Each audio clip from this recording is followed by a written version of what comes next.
Hey Evan, it's Dr. J here. How are we doing? Happy Monday, man. I'm back in my house as a wounded warrior. Holy crap. Uh, we got to go into this story here. Who would have thought that I was dizzy for months and months and it was tied into mold? You and I have been talking about this, what feels like forever, testing adrenals and testing gut and testing blood and testing all this crap. And we never tested my house. I know. Well, at least we have some data to go off of. The problem with mold is it's one of the rat holes of functional medicine because any and every symptom can get lumped into that category. So it's good that we have some data to actually know that it's a real and legitimate issue. Plus, the linchpin, we talked about this earlier, is how do we even know mold's an issue? Well, we get you out of that environment for a week and you felt much better. And then we got you back into the environment and you noticed the dizziness kind of started happening again. So we were able to really control those variables. And then we went and got the testing done. And then we're like, hey, look, we got a problem. So we're really able to kind of like use good, deductive reasoning to figure out if it was an issue.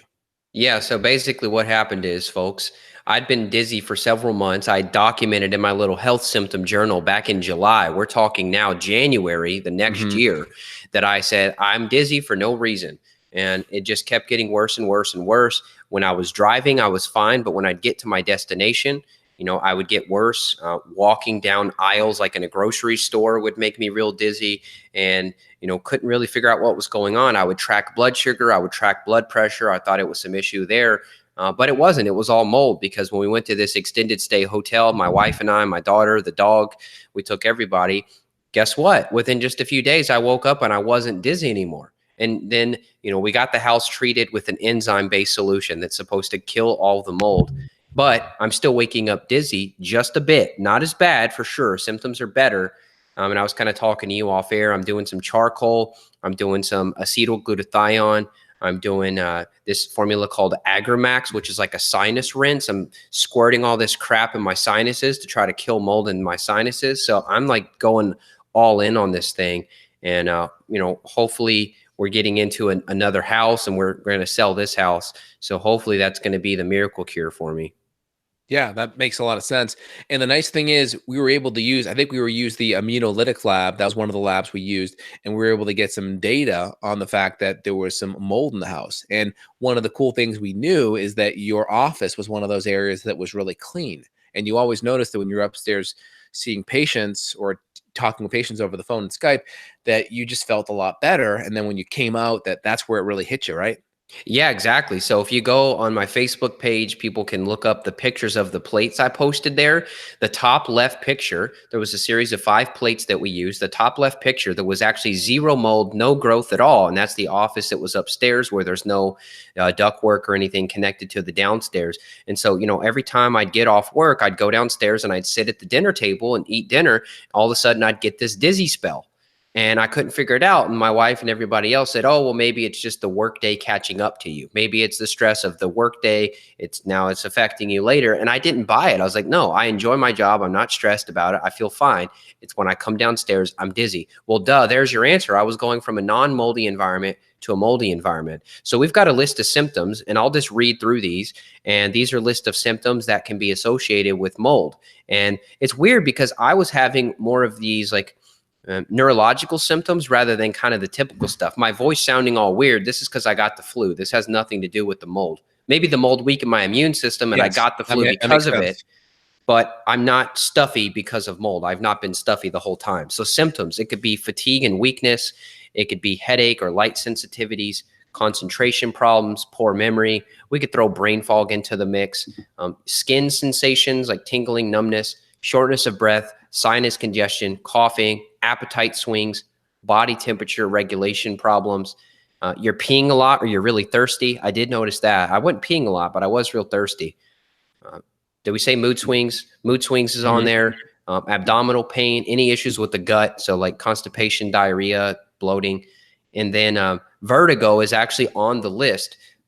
It's weird though. Like, why would I go straight to the brain symptoms and not have any of these sinus problems? I didn't really have brain fog. I was just spacey. Like my vision field has been disturbed.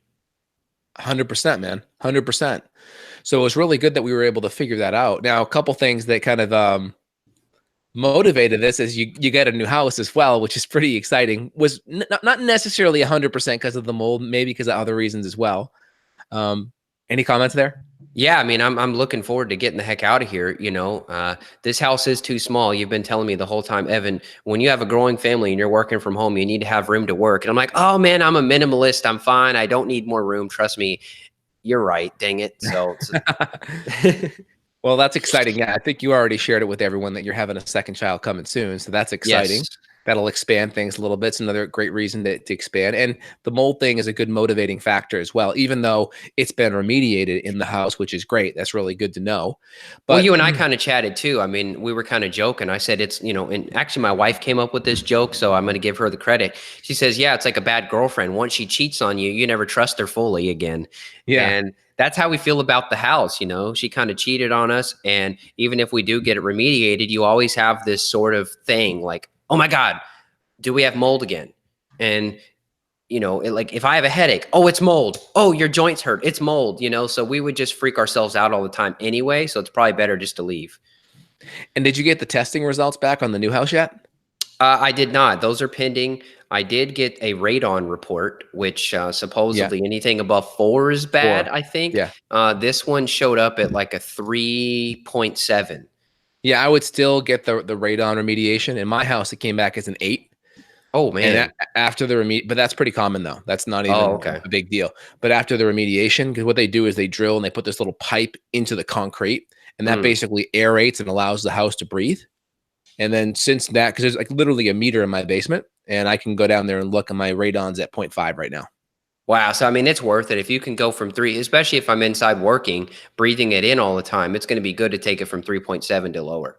Oh yeah, you want to remove it. It's like $500 to get it treated. Oh, that's So cool. totally worth it. They put a pipe up the side of your house. You don't really even see it, and then it just allows the whole concrete, the concrete and the foundation to breathe, which helps. I mean, it's crazy. Some people think like radon is a myth, but I think it's like the 3rd or 4th leading cause of lung cancer in the Yeah, US. no, radon's a big deal, and it's sad because the people that lived here in my house before me for 15 years, they lived in an area where radon was over 2x what the EPA limit is, which is crazy. Ah, wow. Well, hopefully people don't end up with issues and then realize later it was radon because, with lung damage, that's not something you want to play with. No, it definitely is something you don't want to play with. And did you ever do any of the ERMI testing on your house as well to compare?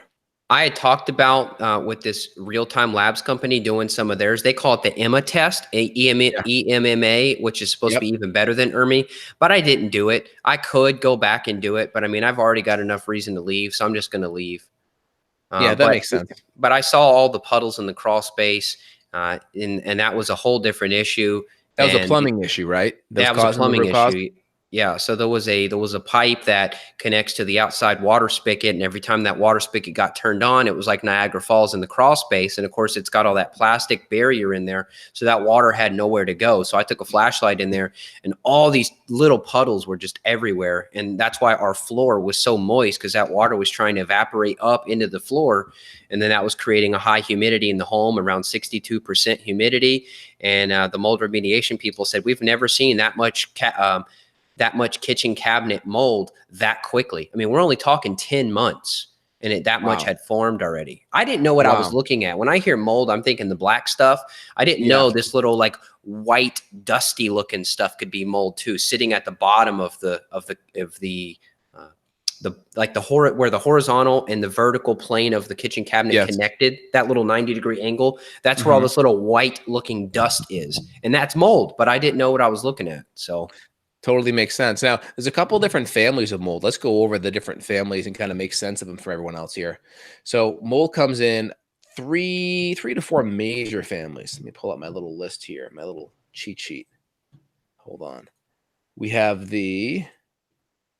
hold on, Evan. I'm going to have you continue talking while I pull that up. I yeah, think I just yeah. X'd it Some out. some make you more sick than others. So people say, "Oh, it's the mold that makes you sick," but really, it's the mycotoxins that are making you sick. And these are basically kind of these airborne toxins that can affect your brain as well. And you've got to bind to these things to get better. So what I'm doing now is I'm doing some charcoal, which is helping me, but I'm still in the environment. So for me, it'd be smarter really to get out. But I really just don't want to live in a hotel for a month until we get in to this other Yeah. house. And at least where you're working during the day is really good because your office is like a little bit separate from your whole house area. So that's actually really good.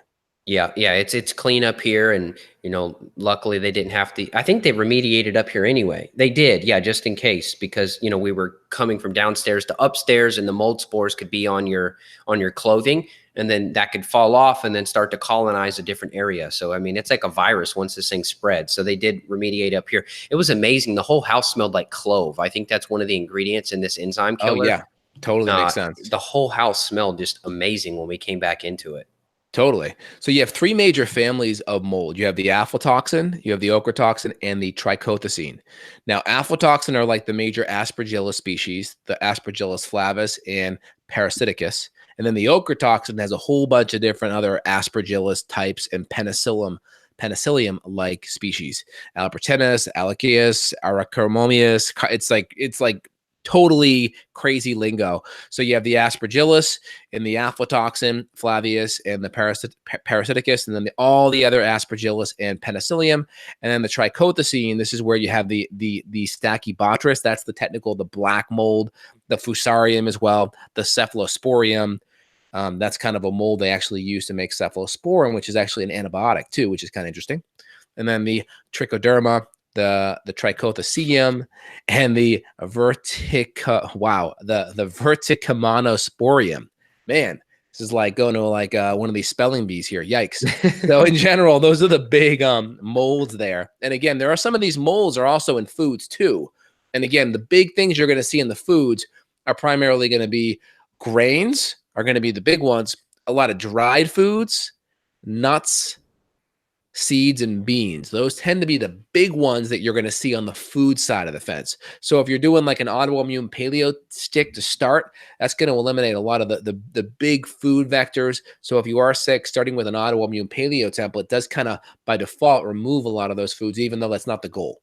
Yeah, I mean, I'm convinced now, based on this happening to me, I'm convinced now the reason people feel so good going on a paleo or an autoimmune or just a grain-free diet in general is because of the fact that they're not eating the foods that are highly contaminated with mycotoxins like the aflatoxin. So like, people doing a lot of cheese, even if they're doing like a raw grass-fed cheese, it doesn't matter. It can still be contaminated with aflatoxin. And then of course, all your nuts, you pull those out when you're on AIP. Peanuts, you pull those out because those are not good. Pistachios, those mold easily. You pull those out. So, I mean, it's hard to believe, how many people we've seen get better with AIP. And I think there's many reasons. But I think one of the reasons is just the absence of mycotoxins. I would call it a low mycotoxin diet, just as a default.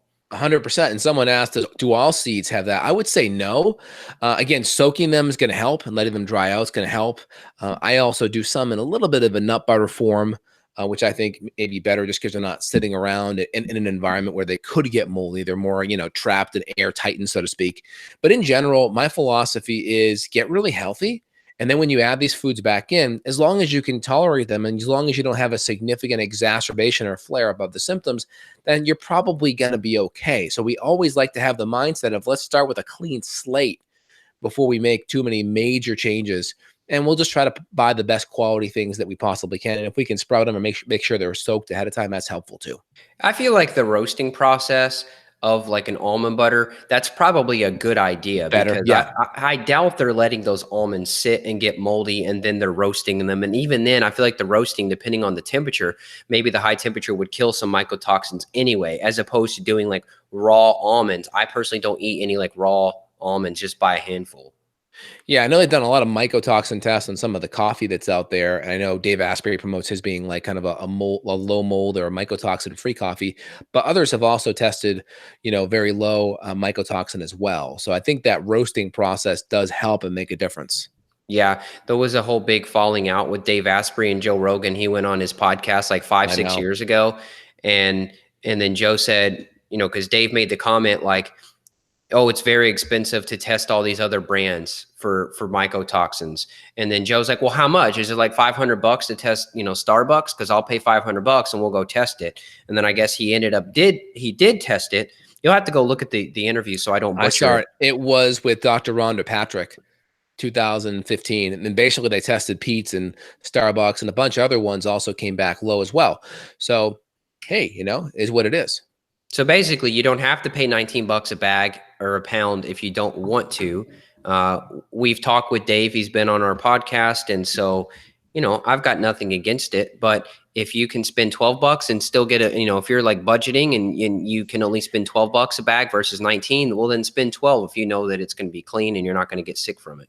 Yeah, there are other brands that are great. I always recommend if you haven't had a negative experience with coffee, come off of it. Try adding Dave's in, see how you tolerate it. If you can tolerate another good one, maybe Blue Bottle or some of the other good brands that are out there, the Mayan brands or whatever else, even the Whole Foods Allegra brand, see if you can tolerate it because there are other good brands that are there too. I just don't do coffee. I'm fine without it. Yeah, So for me, I'm I able love to my just skip coffee, it. man. Even if I did decaf, I mean, I don't get a huge energy kick, but I do get this kind of warm blanket kind of sensation that does feel really good. I know And my I do wife feel loves like it. I get That's like her dream if I would just start drinking coffee with her. oh, it's great. My wife and I sat around the fireplace this morning, sipping our little coffee. I do mine, with coffee with butter and MCT and about 15 to 18 grams of collagen. So my coffee is more like a meal. But yeah, totally. Next time I come to your house, I'll let you make me a good coffee and I'll try it. See if you can Oh, convert me over. oh yeah, man. I'll make a good one for you. Don't worry. All right. That's good. All right, sounds So good. So we talked about symptoms. We talked about some of the sources in terms of the food. Maybe we should talk more about treatment options. What do you do to try to support yourself through this? Unless you had another direction you wanted to go. well, first off is, Evan's going to the ultimate extreme of moving, right? So that may not be necessary for everyone. Some people may not be in that position to move. So make sure you do the right things to figure out if it's even your house, right? It Yeah. could be a food thing. It could be other things. Get your house tested. Number one, get out of your house for a week. Like Evan went to a hotel that was reasonable and just work for the week, right? Some people are like, well, I went on vacation for a week and felt so much better. It's like, yeah, but you were relaxing. You weren't doing your day in, day out stuff. So get out of the house for a week. See if you notice any improvements. Get your house tested with a good quality lab. Get the house tested. Number three is we can work on remediating it if there is an issue and you want to stay. You can always do that. And just make sure you have before and after testing to confirm. Make sure you have that conversation with the remediator. Hey, here are the tests that we're doing. Make sure they're in agreement, and then make sure you get a before and after, and that their work is going to be indexed upon this coming back clean. I guess the next step too would be to make sure the root cause was addressed because, the company's coming in and using the enzyme solution to help clean and remediate our home. That did not fix the root cause. The root cause is the issue. There's two issues. Yes. One is there's not enough ventilation in the attic because a board was placed over some of these ventilation vents. And then the other problem was in the crawl space where the pipe had busted or leaked or something that was creating puddles. So all that moisture was coming up through the subfloor. A leaky pipe. Yeah, creating high humidity in the home, and the humidity being above 60% is perfect for mold to grow. And so that over a period of time allowed, literally my test result came back with so much candida in my living room. And the guy told me at the lab, he goes, Evan, he said, this is why so many people, they treat their gut for candida, but then they get reinfected because they're breathing it in their home and it's recolonizing the gut. So this is why your patients may feel better on a candida protocol. They get off the herbs and then they feel worse again. They get reinfected. That means their environment is the problem. And that just blew my mind, I'll tell you. Interesting. Yeah, totally makes sense. So, yeah, you had a busted pipe, which then was causing a lot of the water to permeate and just kind of like pool behind your kitchen cabinets. And then you also had an issue up in the basement where the ventilation was blocked up. So if we didn't have those two things going on, that mold issue may not have occurred. And again, the timing of you expanding your family and wanting to move just kind of correlated with this mold thing. So that mold's kind of like that push to make it happen. But normally with those issues being addressed, you should be able to get back into your home. Well, interestingly enough, I was looking at the vents on the blueprints in the blueprint of our home is not how it turned out. They didn't actually put the vents that I'm seeing in our blueprint right up. They're not actually physically on the home. So that was a mistake. And so we are getting that fixed. The roofer is going to come and ventilate it properly so that the next person who comes into this home, they will be fine and the issue will be fixed. Oh, that's good. That's good. And you're getting it retested as well. Have the retests come in yet? They're doing that tomorrow. So they're coming in and they're going to bring a commercial grade dehumidifier, which is going to help us drop the humidity level down majorly in the home. And hopefully it won't rehumidify because now the water has been removed. That's really good. Now let's talk about some of the things we can do to help with mold removal. So in our body. So obviously we can clean out the diet like we chatted about. There are various binders that we can use that are very helpful. We can do binders like activated charcoal or bentonite clay, which are adsorbent binders that use an electrical charge to pull a lot of these compounds in to bind it up and to kind of put a straitjacket on it, which is helpful. Next thing, there's medications. One's called cholestyramine, which is in one of the early versions of the cholesterol lowering meds from the early 80s. Very expensive, though. That's the only issue with it. And that binds up to a lot of the molds that are in your gut, kind of like the other binders would, and pulls it out in the stool. We can also do things like zeolite or citrus pectins, glucomannan, various fibers that kind of act similarly and bind these things up and allow you to excrete it. Also, diatomaceous earth, which is really high in silica. It's DE for short, and that's very helpful as well at binding up and pulling out any of these molds too. I've got some DE. Maybe I should try it. Right now, I'm just doing the charcoal. You think I should throw some DE in there? Yeah, I would throw it in. I do a tablespoon or two twice a day. Throw it in your water. It's also a dewormer as well. It's also a Yeah. nice natural insecticide. You see any, you know, let's say an anthill, so to speak. In my backyard, I had a big anthill a year or two ago. Just dumped a whole bunch of DE on it, kills them all, and then it eventually dissolves. And it does it in a non-toxic way. It dehydrates the exoskeleton of the insect, and they die. It's amazing. Yeah, that's the only downside is it does dehydrate you. I remember we were giving it to my Yeah. daughter because she had pinworms and she was so thirsty when she was Yes. on that DE. So we just did a short-term dose to kill the pinworms. Yeah, you can also use it in your animals too. It's very, very safe too. Just make Put it sure in it's their food water. grade, right in their food. Oh, Yeah, okay, mix it cool. right in their food. But yeah, just make sure it's the food grade DE and you'll be okay. Nice. Yeah, I may add some of that in. The other thing too, you mentioned the zeolite. I do have a formula that I carry. I've got a bottle of it. I've only tried a couple drops so far. It's called Vitality Detox Drops, and it's just a zeolite solution. You're supposed to add it into your water. They've got some studies showing it binding to mold spores in the body. So I probably need to throw a couple drops of that into. I've been doing some nitric oxide boosters as well. Mold is affecting nitric oxide production in me because my hands are just freezing cold. Like if you shook my hand right now, you'd be like, Evan, dude, why is your hand so cold? And it's the nitric oxide production. So I've been doing like some arginine and citrulline and this whole nitric oxide boosting drink. And then So I've the been mold's adding some affecting beet that. powder. The mold's That's what I was affecting. told.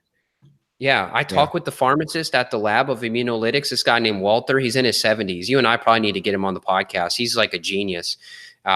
He told me, he said, I bet you have these symptoms: cold hands, cold feet, cold nose. You wake up tired. And I was like, yep, that's me. And so what he did is he actually sent me some nitric oxide test strips by a company called Berkeley, I think it was. And you put this on your tongue. And he goes, Evan, I bet you're going to fail that test. He goes, that test strip is going to look white, which means like no nitric oxide production. And then you've got light pink, medium pink, dark pink, and then really dark pink, which is great. I failed that test so bad. I have basically no nitric oxide production that's registering on this test strip. Interesting. And That's a nitric problem. oxide is just NO. So you're doing the arginine, the citrulline, just a lot of the amino acids, right? What other amino acids are you taking to improve NO? There's a blend. Let me see if I can find it real quick that I'm taking. It's I'm gonna say it's called like crap. It's by Da Vinci. Da Vinci makes it, but I can't remember. Oh, okay. I know what you're talking about. I know that formula. But it has like stevia in it. It tastes good, and then I'm adding some extra beet powder. I've got beet powder in there, but I'm adding extra beet powder on top of it. Oh, cool. Excellent. So other ways we can help reduce and lower the mold. What else can we do? So off the bat, I would say we can also do sulfur-based amino acids, whether it's NAC or sulfur aminos. In my line, we have one called detox aminos that has like methionine, cysteine, taurine, glutamine, glycine, all the amino acids to make glutathione. We can also do glutathione, a liposomal glutathione. And then we can also do things like we talked about the zeolite. We talked about those Like kind methylation, of like methylation support too. Like I'm doing all the B's, like some mitochondrial stuff yes. too. Like So phase one detoxification support, right? And then we have a lot of herbs that are helpful for lymphatics. So we can do red root, we can do ginger tea. These are really helpful just to kind of keep the lymph system really moving as well. And then also sweating, I think, is really good too. Using a really good far near infrared sauna to help kind of get that sweat, get that toxic sweat out of your body as well. Yeah, I've got the sauna. I just haven't used it lately. Just Hmm. been too busy to get in there, but I need to get Right. in there. And then also I am doing some chlorella. I'm doing some of the BioRay chlorella too, because I did speak with Oh, Stephanie Ray, and she's a lady who her and her husband made it up. And the micronization process of the chlorella, it makes it so tiny compared to broken cell wall chlorella. It's 50 times smaller. So she's shown you can bind to the mold with that. And so I'm using that right now. And I'm just doing a small dose of it because if I go too high, I start getting a racing heart. So I'm what just really product is going that? Is that slow. the Belly Balance with the Uh, probiotics in there? no, this is the NDF plus. Oh, NDF plus. Got it. Yeah, I'm Okay, just doing cool. that, and that does have probiotics in it. I'm just going really slow with it because I went too fast. Like, it says Hmm. if you're sensitive, increase by 1 drop every 3 days. And I was like, Hmm. screw it, I'm going to do 3 drops extra, and that was too much, and my heart was racing. So I got kind of a reaction from it, so I had to back down to the last tolerable dose, and then I'm just going to try to go up slow again. Makes a lot of sense. But Now, that's how about it. air And, filtration? and Yeah, go ahead. I was just gonna say, and I'm hanging in there. Like cognitively, I'm fine. It was just this dizziness problem that's my main issue. Cognitively, I've been able to work. I've been able to get everything done. Still doing podcasts. My brain is perfect. It's just the visual field. So that's kind of. But it manifests in different people, right? Like if you got sick with mold, you may have totally different symptoms than me. That's the thing. You may have chronic fatigue or joint pain, right? Also, you're also in an office where your office is the only area of your house that tested clean, right? Yep, exactly. So that's kind of So, my you know, escape. if you were podcasting from an area of the house that where it was high, maybe the kitchen, that may be a problem. Yep, exactly. And let's talk about air filtration. Air filtration is really helpful too. Again, you have to get to the root cause. So you can do an air filter. I mean, I have the Air Doctor, and I also have the what's the other guy there? You got the Really cool molecule, looking don't you? Molecule. Yeah, I have the Molecule. I have that in my family room now. I rotate it between my bedroom and my family room. And then the next thing I have is the Air Doctor. That's the other thing we have next. Those are the big two. And then advanced air is also another good one. So having some good air filtration is good, but you have to make sure you're getting to the root underlying issue. Yep.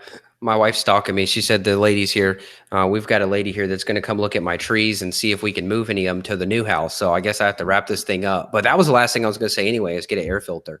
Oh yeah.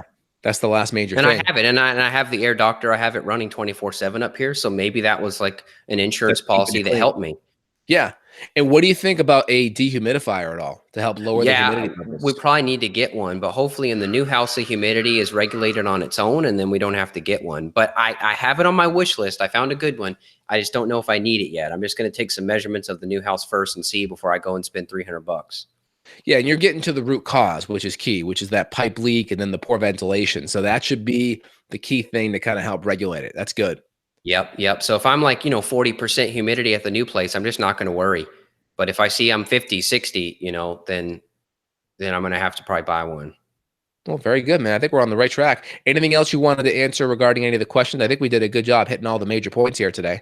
I would just tell people, look, if you've been working with a practitioner, whether it's functional medicine or other field of medicine, and you're not getting better, consider getting your test kits for your home. Look up Immunolytics Lab, and they're out of Albuquerque, and they can help you because for me, I had worked on everything. Justin and I were like, hey, Evan, it's your adrenals. So we did adrenal support, no change. Blood sugar support, no change. Heavy metal support, no change. Sleep herbs, no change. So we kind of went down all these other rabbit holes, and it turned out to be mold. So I would just say if you've got limited success or some success, but you're not fully out of the woods yet, consider this as an option. Yeah, especially with the timing. Like you were doing really good health wise, then you kind of moved, your environment shifted, and then these things popped up. So Yeah, we the were able blood to do a pressure. really good, we were able to do a really good timeline history, kind of correlating a lot of these things. The timeline was key. I mean, that's the whole reason why we do what we do, because you got to figure out when did things go wrong, and that's exactly when I got in this dang house. So, but I'll Excellent. be okay. Anything It's else a you good want to add? lesson. It's a good lesson for us. Totally. Let me just rock out a couple of questions. I know you got to roll, and we'll hit it. So real quick, does the GI map show mold? It'll show a lot of fungal issues and fungal overgrowth issues. So potentially that could be you could be inhaling that, and that could be causing it to grow in the gut, right? Yeah, but not the environmental mold in your house. Separate test. But you could see though the environmental mold could affect your microbiome mold and fungus, right? You could, but mine Yeah. just showed a little bit of candida, but it didn't show the Right. other stuff. Right. Exactly. It Yeah. didn't show the aspergillus, the trichothecenes, right? Yeah. All those other ones there. Yeah, the ochratoxin. That makes sense. And then regarding Sam saying, yeah, he felt much better, less stuffy in the morning, waking up with the air filter. That's good. Yeah. I mean, a lot of the good air filters are going to cut out some of the mold and mycotoxins. So that makes a lot of sense. And that's what we do. We have good air filters that cut those out too. Yeah, it's a good Band-Aid, but you still got to fix the root cause. And Got to air get to the filters, root cause. yeah, air filter's good though. Yeah, and Irma writes in, what if you live in an apartment when you can't move? Well, that's a tough situation. So I would just do your best to see if you can get some data to show there's mold in there. See if you can find any leaky water, any poor ventilation, anything that can show there's mold, and hopefully you can try to get some remediation done by the landlord. Or if it's objective, you can see it and test it. If not, just do your best to have good binding support in the background and a good air filter, at least where you're sleeping most of the time. So you can get that filtered out where you're sleeping. Yeah, and you could probably do it on your own too. Look up usenzyme.com, and that's where you can get the enzyme solution if you needed to self-treat. But it's better to hire somebody, but that is the company where the enzyme is made. Yeah, just get to the root cause. Or if there's a leaky pipe or something going on with ventilation, get that fixed. Get the root issue fixed. Yep, absolutely. All right, excellent. Well, today was a great podcast. Lots of great questions coming in here. We'll be back again next week. I'll be back this Friday for more Q&As, maybe during the week, who knows. Give us a thumbs up, give us a share. We appreciate it, y'all. Feel free and go to justinhealth.com or evanbrand.com and feel free to schedule a consult with us if you want to dig deeper. If you feel like you have any mold or any other fatigue or any other health issues that aren't being addressed, we're here for you. Take care. Evan, take care. Bye. Bye.